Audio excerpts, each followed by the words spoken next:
A very good morning, and it is 6:47, and we are jumping straight in. I still haven't got my setup quite right yet. So if you see me looking over here, it's just to make sure everything's all good. But yeah, you can see what I'm watching on this screen. Um, what I will be doing is that I will be posting these videos on my channel where you can watch the videos without me commenting or just me dribbling on about stuff as the video progresses, so you can just watch this without having me in the corner of the screen. But anyway, this is quite a lengthy video. This is the shortest video that I have. This is 6 hours 10 minutes. I'm not gonna be able to get the 6 hours and 10 minutes in all in one go, because when the family wakes up, there's no way I'll be able to do it. So let's see. I have a cup of tea ready. I have a nice brew. And we are going to get this show rolling. Oh, it's going to be good.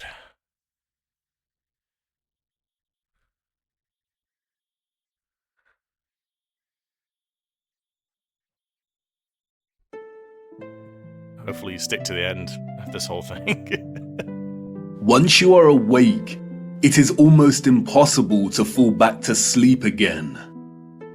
Once you discover that the Earth is not a spinning globe, but a flat and stationary plane with a firmament above it, everything changes.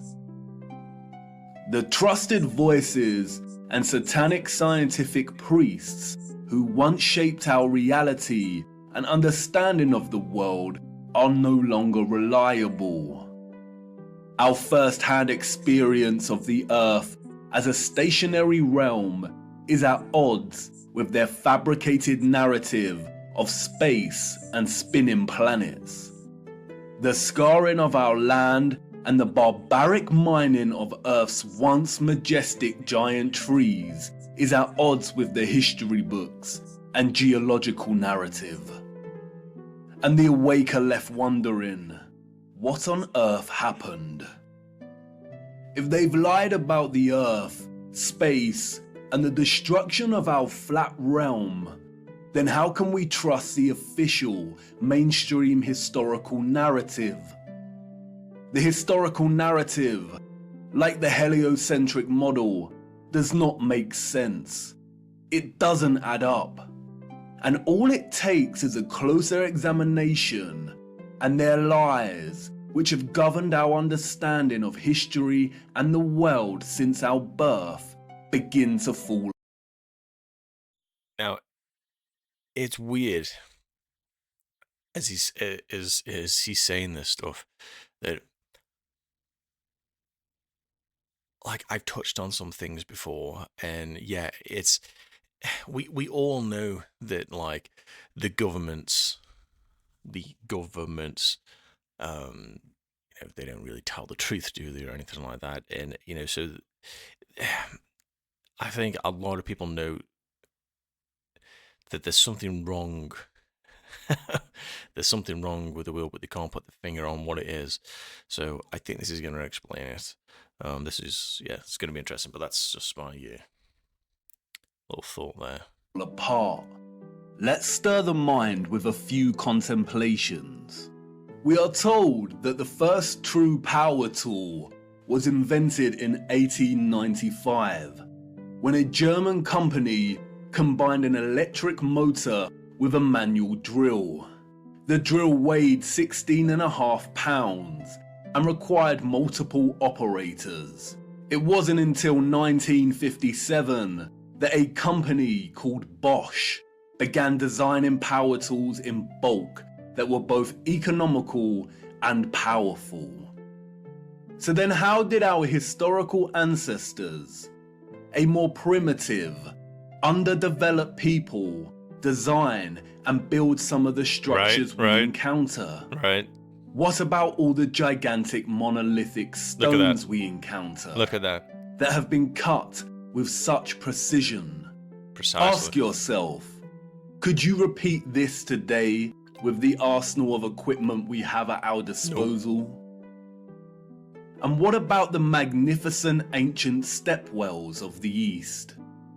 Step wells, we are told, were multi-storied wells built by our primitive ancestors as ways to preserve the water supply during droughts.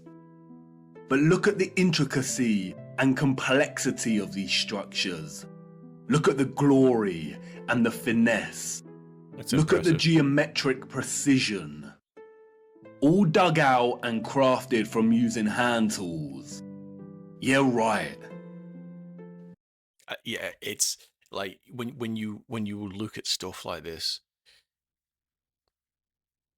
So I don't know about anyone else, but to me, like something happens in my brain when I look at this stuff, and it's you know, it's it's like not possible from like people from back in the day to do this because we have a hard time if we can at all replicate this.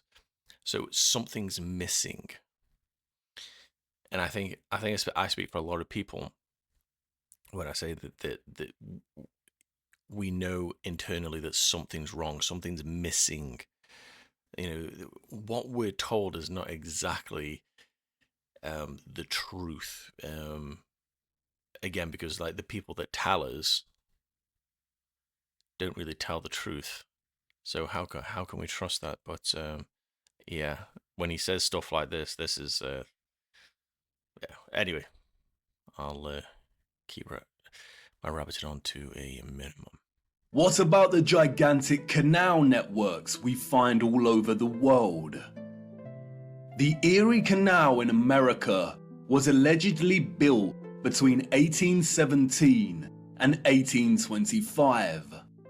There were no civil engineers in America at this time. The people responsible for planning construction were novices, we are told. The canal is 12 meters wide and 4 meters deep. Yeah. The Erie Canal spans 363 miles. See, it's stuff But doesn't this add was up. not just a case of digging each day for the Irish immigrants and their oxen companions. They had to fell hundreds of trees as they passed through the virgin forest. They had to build complicated aqueducts and locks, and they had to pass through the Niagara Escarpment, an 80-foot high wall of hard limestone. They had to use black powder to blast through this, we are told, as dynamite had yet to be invented. The canal spans 363 miles and was constructed over an 8-year period. This means that on average, 1 mile was completed every 8 days. Yeah, I just had to do the math. What real a quick. record, especially since those responsible were novices, and Wow. power tools and dynamite were yet to be invented. Not a I can chance. tell you now, the so-called early settlers of the Americas did not build these canal systems. And what of the grand and magnificent castles scattered across our realm? Did you know that most were designed and constructed without plumbing systems and methods to heat rooms properly? The Look at royal the structures. and the elite Look at of the the structures. past were content without having the accessible necessities of survival, just as long as they could live within the grand and the glorious. While the peasants, in their modest abodes, enjoyed warmth throughout the long dark winters? I don't think so. And of course, there is the impossibility of the Great Giza Pyramid Complex. The pyramids, we are told, were constructed somewhere around 2500 BC. The Great Pyramid itself consists of 2.3 million blocks of limestone and That's granite, a lot. That's a lot. and its overall structure weighs 6 million tons. Oh my god. The largest granite stones weigh between 20 and 80 tons each. 20 tons is 20,000 kilograms. Yeah, when it's put in like that, it is absolutely just mind-boggling. And I know there are some people on YouTube that have shown simple ways on how to move these massive, massive stones, but it still doesn't add up. It just does not add up whatsoever. Even the time frame, even if you they did move things like some people on YouTube have shown, it still doesn't add up. The time frame on um, when these were constructed. It's fascinating, isn't it? It's absolutely fascinating. I mean, just the scale there, just the scale there. It just these stones are huge, absolutely huge. Like I think one theory is at the top of the pyramid. So what we see, um, what we see is just the top. The rest of it is underneath. That's one theory. I mean, I don't know if it's going to be in this, but we'll see. These blocks were carved from quarries with copper chisels and allegedly transported from 800 kilometers away. Not a chance. Not a chance. The so-called experts can only theorize that a vast amount of slave labor was required. Yeah, damn right. Being gullible and falling for the official narrative of slave labor is one thing, but can someone please explain how the air shafts of the Great Pyramid align so neatly with the circumpolar stars? Yep. And then there is the curious case of star forts, or what the official liars of the world call bastion forts. Developed in the late 15th and early 16th century, these forts, we are told, were designed during an era of gunpowder and the cannon. The geometric design offered a nation's military protection against blind spots during conflict. Of course they did. We all know that the best protection during war is to design a fort with such precise geometric patterning.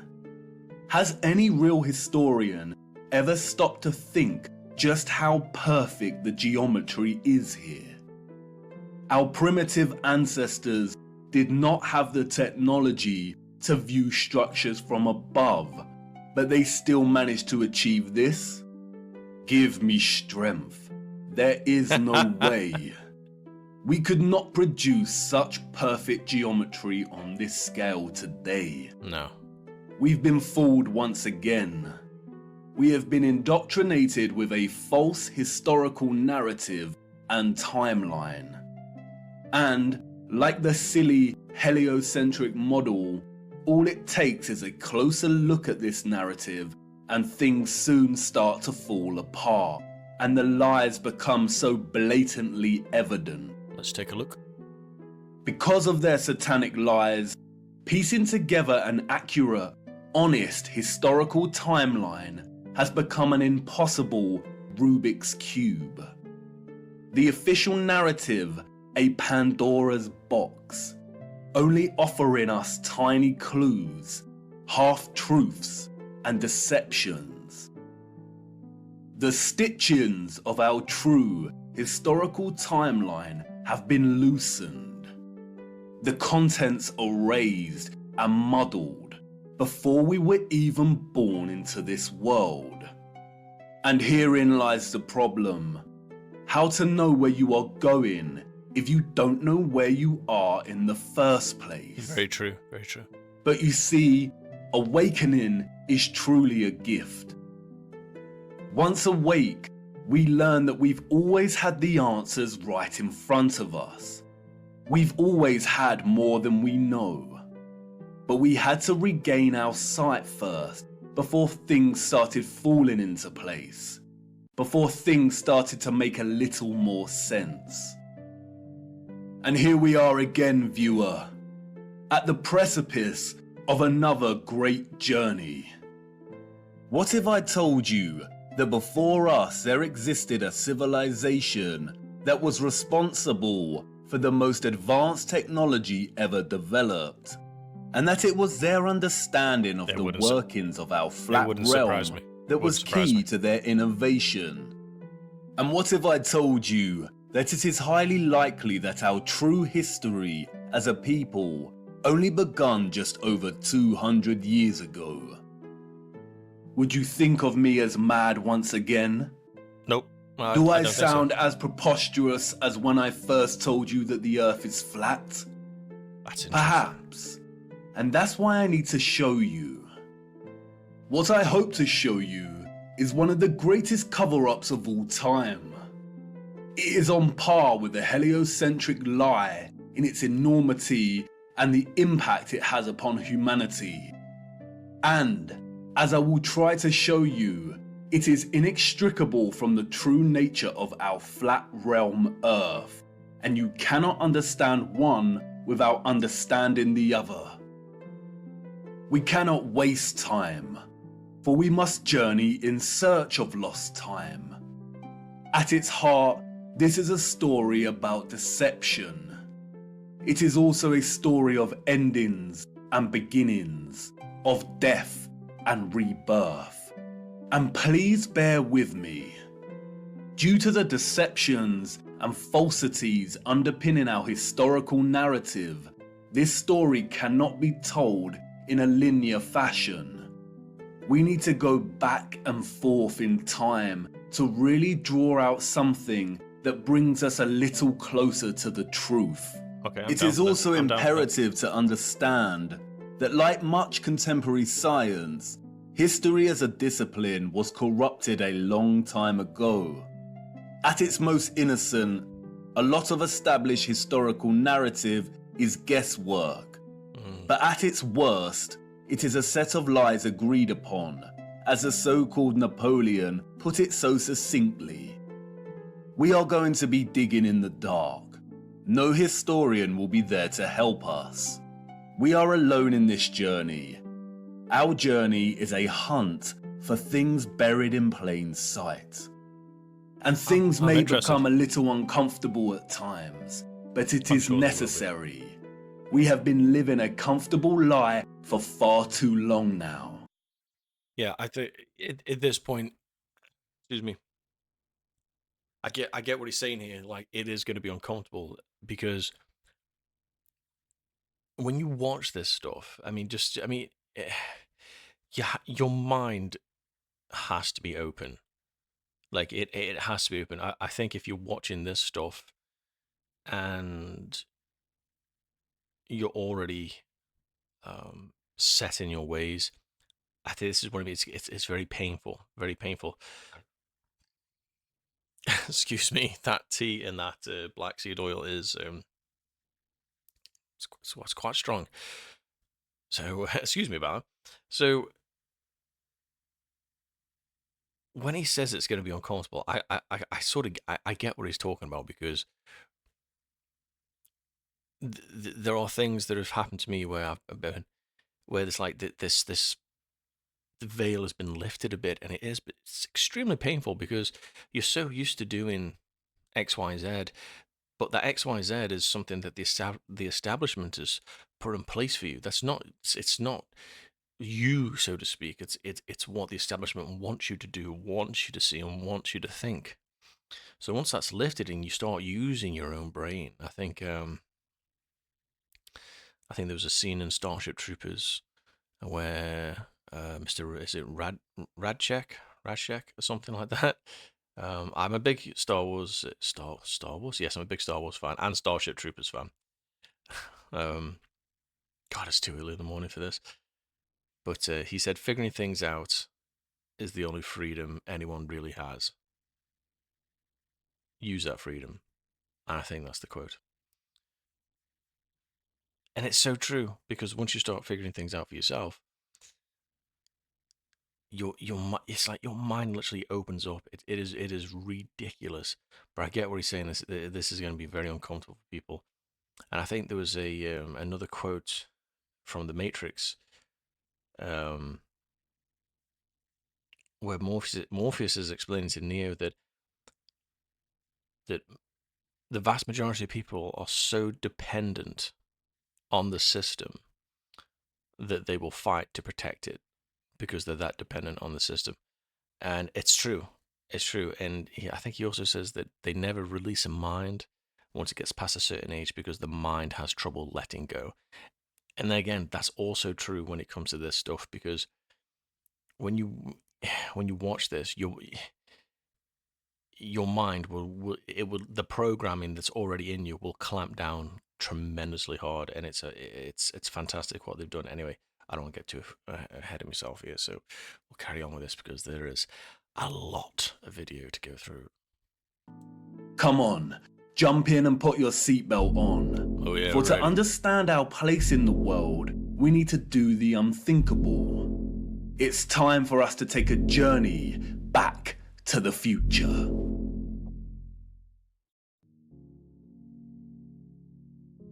Our journey begins in the unlikeliest of places. 19th century St. Petersburg. At the entrance to St. Isaac's Cathedral. The city cold, the early morning mists dissipating with the approach of the sun. Look at that. And our boots caked in mud. The year is 1860, and while St. Petersburg stands regal and proud, its inhabitants are nowhere to be found. It is quiet, too quiet. Look at the structures. Just The look at the structures. population of St. Petersburg in the 1860s was, we are told, roughly 500,000 people. And yet there is not a soul in sight. Nowhere to be seen. Where is everybody? That's interesting.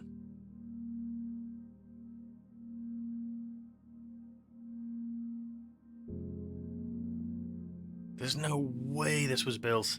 There's no way this was built in the 1800s. The long shadow of Alexander Column gives us a clue as to the time of the sun's journey above this region.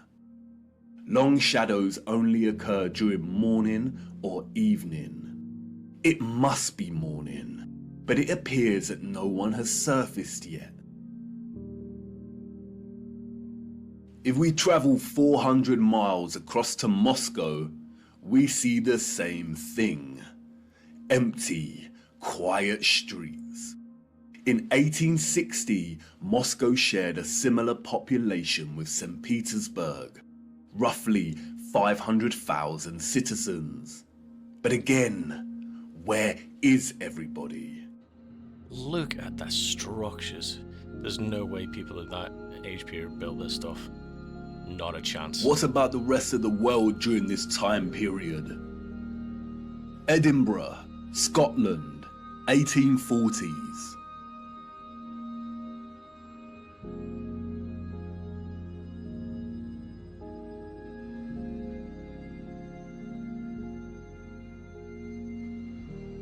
Copenhagen, Denmark, 1840s. Who's taking the pictures? Dresden, Germany, 1860s. Just look at it. Just look at it. Look at it. Oh my. There's just something that doesn't compute with your brain when you watch this stuff, because the people in the 1800s, you're telling me people in the 1800s built this stuff? You have got to be joking. You have to be joking. I mean, if this doesn't raise questions, I mean, anyway. Ugh.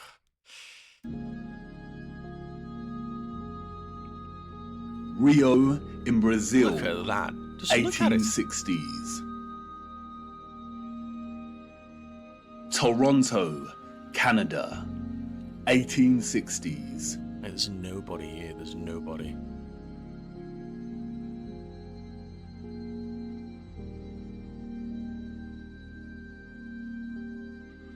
Athens in Greece, 1860s. Nobody. Look at that.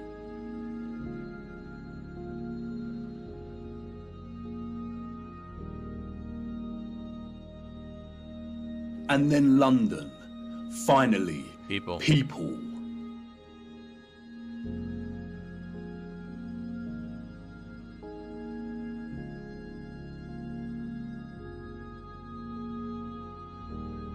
you telling me these people built that? Look, pause it again. This is why I said I'm going to put the video on there so you can like watch this without me pausing the video and just rabbiting on about this. But just look at it. Look at it. It's just.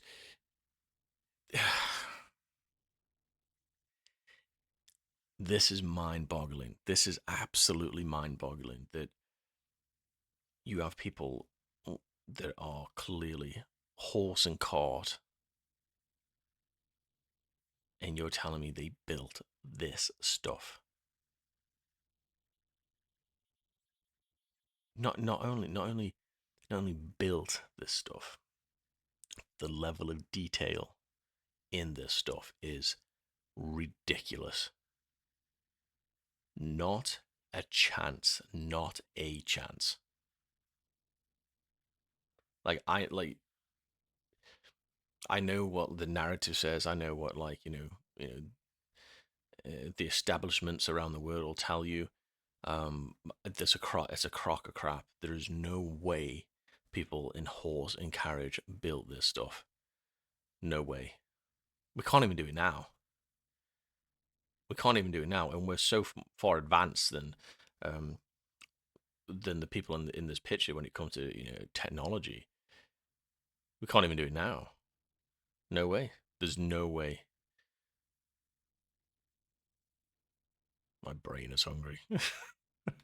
Anyway, let's carry on. And what about Paris? People, life.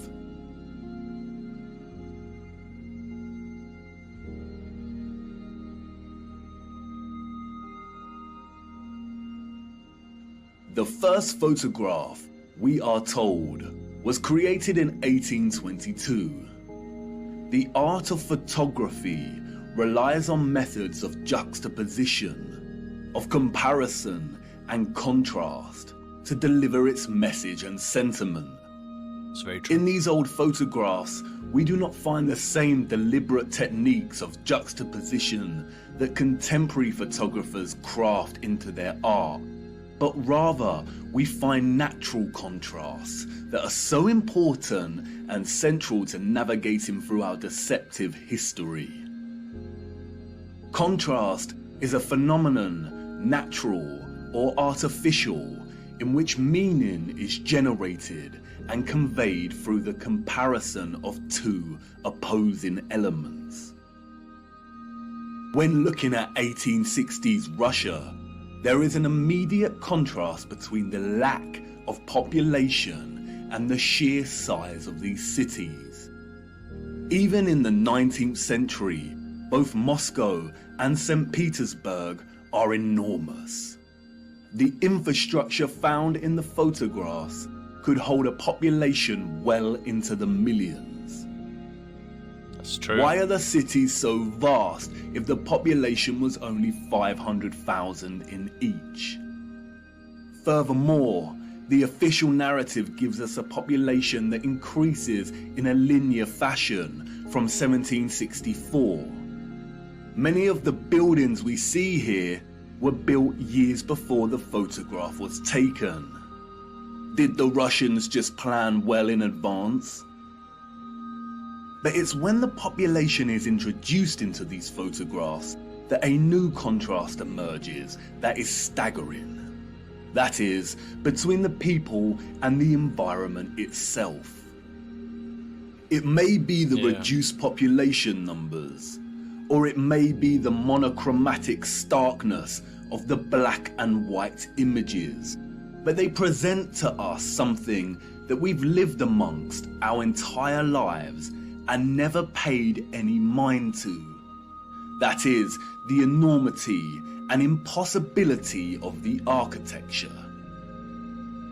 As we engage with the industry and act of tourism, we journey from place to place and observe, taking it all in, learning, hearing, and being told what we are looking at and how it came to be. And standing in front of a structure like the Arc de Triomphe in Paris, Look at we that. might even exclaim, wow, how did they do this? But the moment, inextricably wrapped up in the busyness of the scene, perhaps prevents us from really asking that question with sincerity. Standing in front of a structure like the Arc de Triomphe while the crowd frantically takes pictures on their smartphones makes it all a reality. And we conclude, before being shoved away by new tourists, well, they had to have done it somehow because I'm here and looking at it. During our indoctrination at school, we are seldom shown old photographs of the grand cities scattered around our flat realm. And perhaps for good reason. Because when we marinate on images like this and are presented with the visual evidence of a very primitive Victorian people dotted around like grasshoppers within the shadows of the most magnificent, grandiose, brilliant architecture a human could ever imagine, we begin to have doubts. Indeed, how did they build this? Phenomenal. The Arc de Phenomenal. Triomphe is made from 36,695 cube meters of limestone. That's ridiculous. And weighs 95,407 tons, or just over 95 million kilograms. They tell us it took 12 years to build the giant arch in 12 two years? different periods. 12 years. 12 years. That is laughable. That is absolutely laughable. 12 years to build that. 12 years. I think they're just blowing smoke at that point. I mean, not only the sheer size of that thing, but the detail. 12 years. Not a chance. Not a chance. Between 1806 to 1814 and between 1832 to 1836. How did they transport this amount of limestone with the same horse and carts that we see in the photographs? Precisely. Look closer at the 4 sculptures that adorn each of its sides. Look at the intricacy of the sculptures and the patterning of the ornamentation that frames the arch. Each section is perfectly repeated without any deviation or inconsistency. The first true power tool was not invented until 60 years after this arch was completed.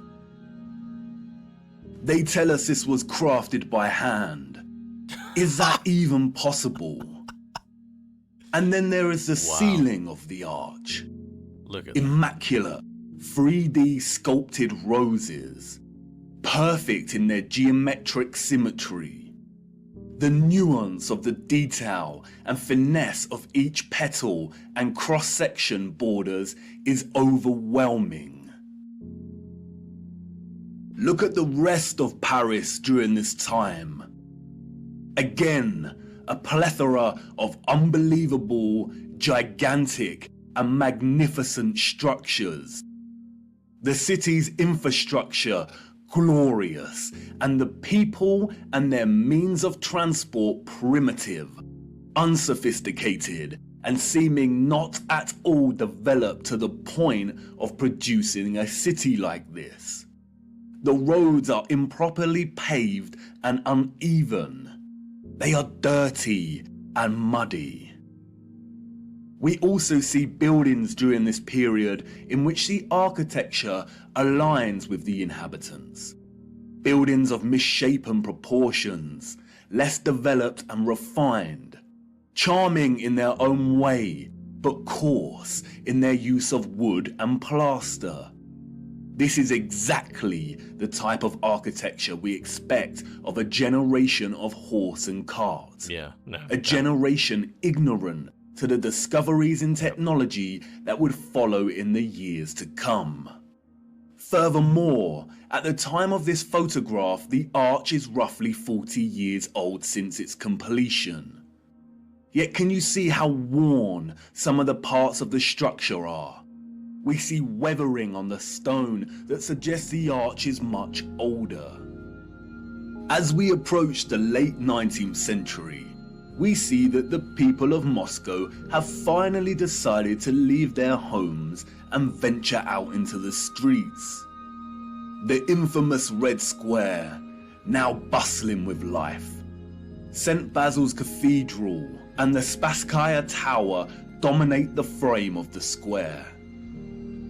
The construction of St. Basil's Cathedral began in 1555 and was completed in 1561. A mere 6 years. It suffered a huge fire. It's laughable. It's laughable. It really is laughable. I'm sorry, but there's no way. There's absolutely no way. There is no way that that was completed in that time frame. I just, Luke,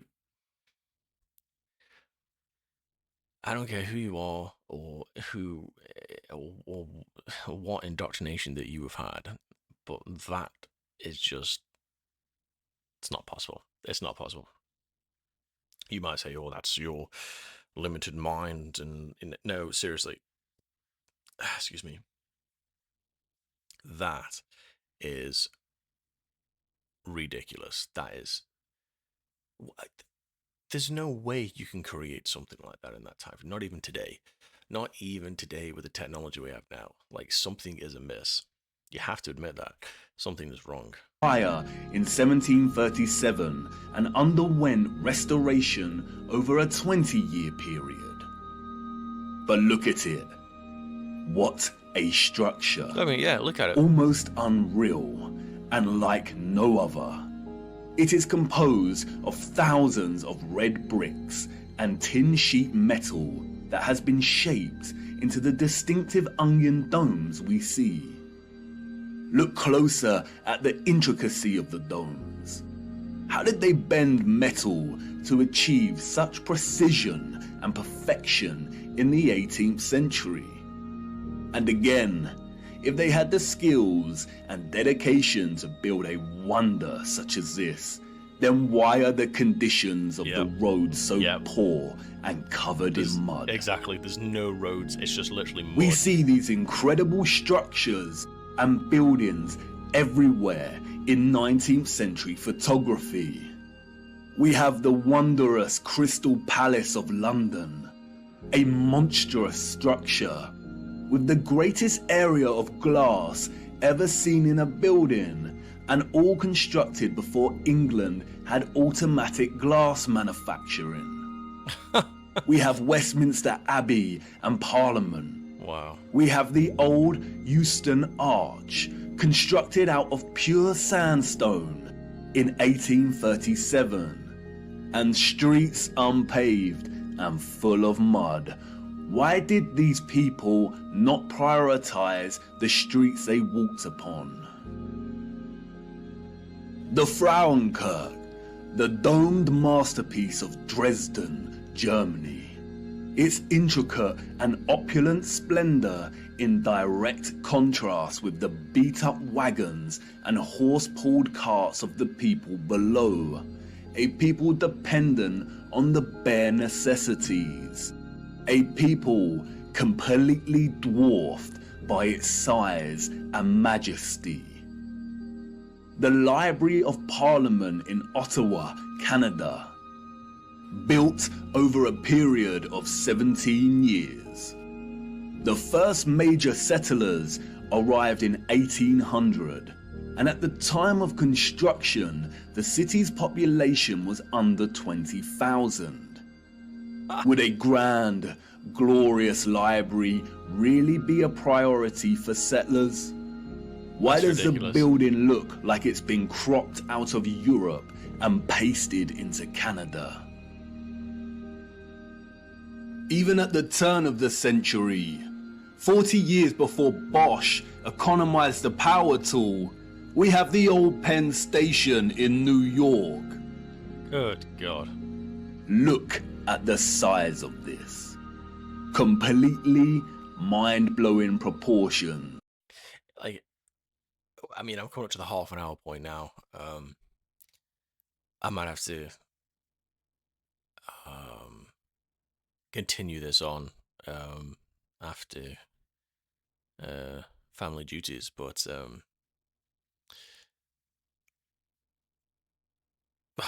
it's just you know your your words get taken away, your speech gets taken away from you because there's no way. Just looking at this, there is no way. Like, what did he say? 40 years before the power tool, in people horse and cart on mud roads built this. Sure, sure, yeah, sure, yeah. Like that's just yeah. It's not. That's definitely not true. That's definitely not true. That is ridiculous. That is ridiculous. Just looking at the size of it, I mean, just look in comparison to the people. It is ridiculous. There is no way. Whew. The crazy thing is that down the road, literally down the road, there are two buildings. There are two buildings, and I'm hopefully going to capture these buildings and hopefully I can get into one of them because one of them it's you just can't enter at all, and the other one I have seen the door open, but I'll have to look in. I'll have to look into. I might just walk in there and see what happens. But there are two buildings, literally a stone throw away when I walk out my door, that are exactly like this. They are absolutely just ridiculous. And they don't fit in with the rest of the surrounding area. They just don't fit in. They are absolutely just amazing. I'll have to get some footage for you. But there's something not right here. There's something not right. They definitely, people of the 18th century, 40 years before Bosch invented the power tool, you're telling me they created this stuff? Sure, sure thing.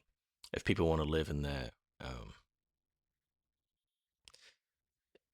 it sounds cheesy, but if people want to stay in the Matrix, then you can stay in the Matrix. It's fine. But I don't think really you can't argue with that. These people did not make this. Not a chance. Not a chance. But anyway, I'm at the half an hour mark. Duties are coming, so I'm gonna have to cut this one short, and then I will later on this evening. I will load it back up again, and we will continue on from there. Wow, wow, amazing.